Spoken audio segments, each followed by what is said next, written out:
all you beautiful people out there. I am Mrs. Realistic. Welcome once again back to the channel.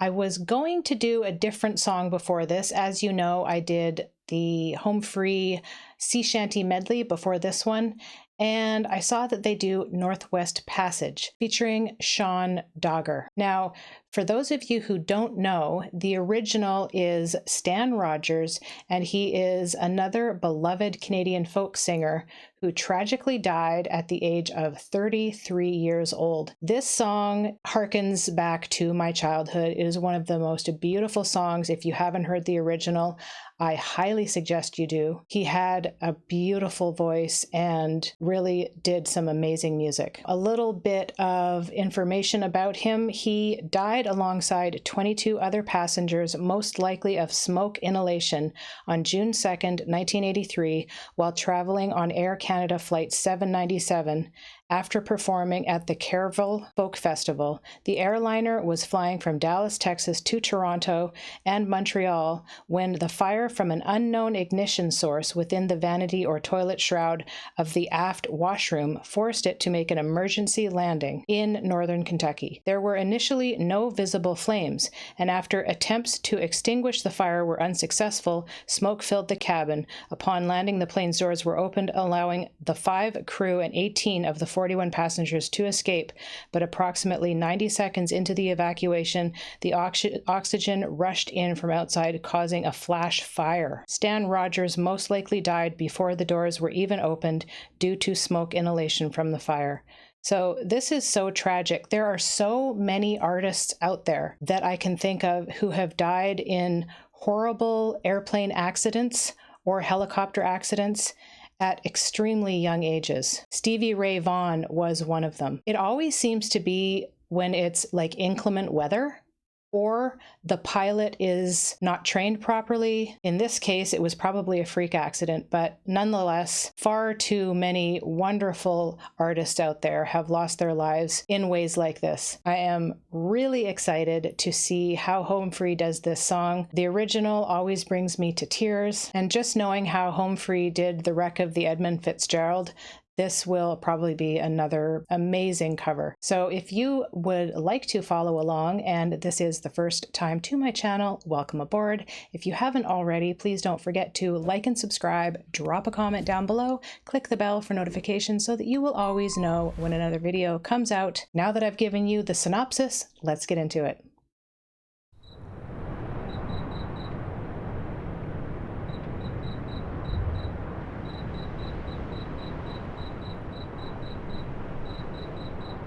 Westward from the Davis Strait, 'tis there 'twas said to lie, the sea route to the Orient, for which so many died, seeking gold and glory, leaving weathered, broken bones, and a long forgotten, lonely cairn of stones.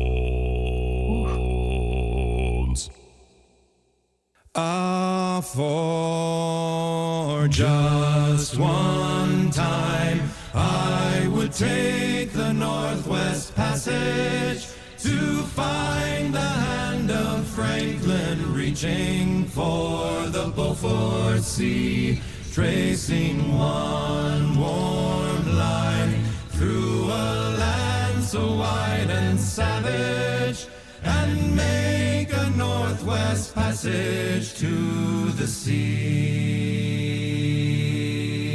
3 centuries thereafter, I take passage overland, in the footsteps of brave Kelsey, where his sea of flowers began.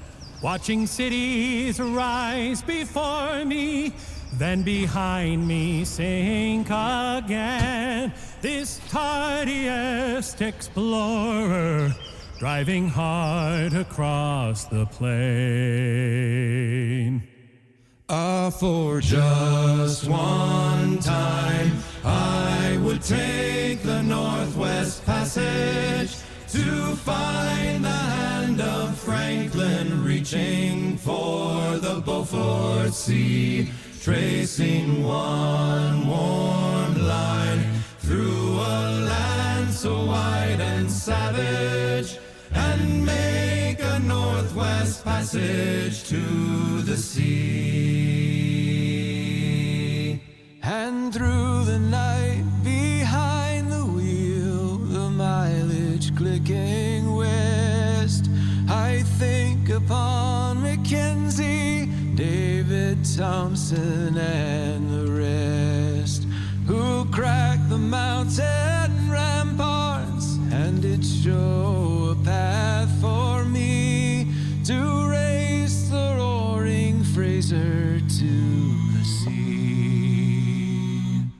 Beautiful. For just one time I would take the Northwest Passage to find the hand of Franklin reaching for the Beaufort Sea, tracing one warm line through a land so wide and savage, and make a Northwest Passage to the sea.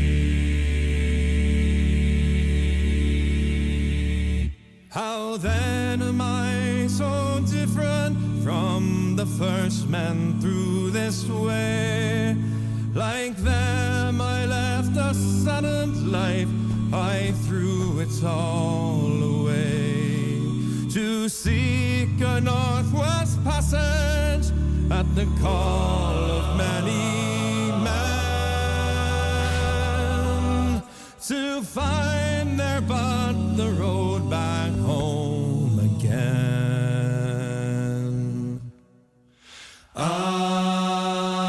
For just one time I would take the Northwest Passage to find the hand of Franklin reaching for the Beaufort Sea, tracing one warm line through a land so wide and savage, and make a Northwest Passage to the sea. For just one time I would take the Northwest Passage to find the hand of Franklin reaching for the Beaufort Sea, Tracing one warm line through a land so wide and savage, and make a Northwest Passage to the sea. And make a Northwest Passage to the sea.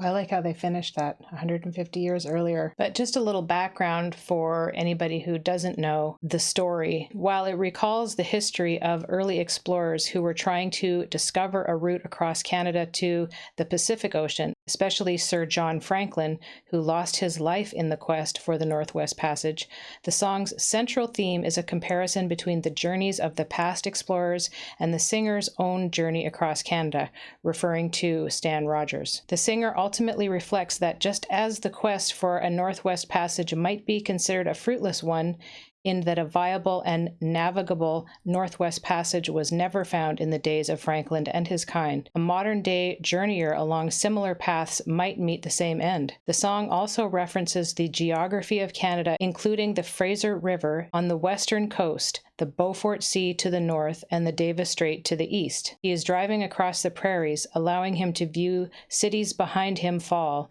and cities ahead rise. So as they show in the end here, they're journeying along their tour probably, and they have the guy driving there hanging up that same necklace. And as they referenced in the very beginning there, 1843, Yukon Territory. I just happened to grow up from the age of 13 to about 20 in the Yukon Territory. And I was lucky enough to hike the Chilkoot Pass when I was in 9th grade.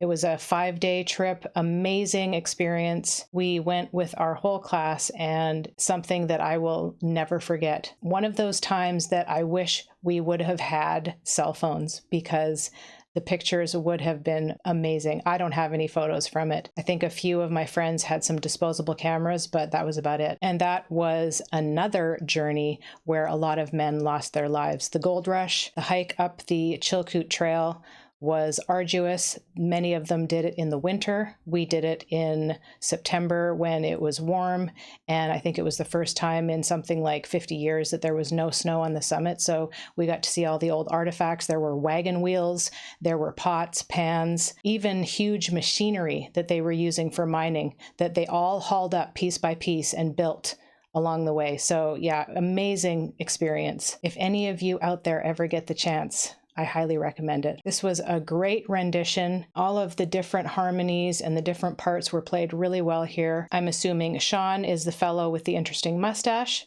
Wonderful voice. I didn't know Adam Bastian could sing those notes. That was pretty epic. The last few lines that he did there, he went from that falsetto back down into, I believe, what you would call his chest voice, and just belted them out like that. Was beautiful. And I just love how they take on these old classic folk songs and the sea shanties, and really kind of cool to showcase some lesser known singers in the US anyway. I think we Canadians can all appreciate that.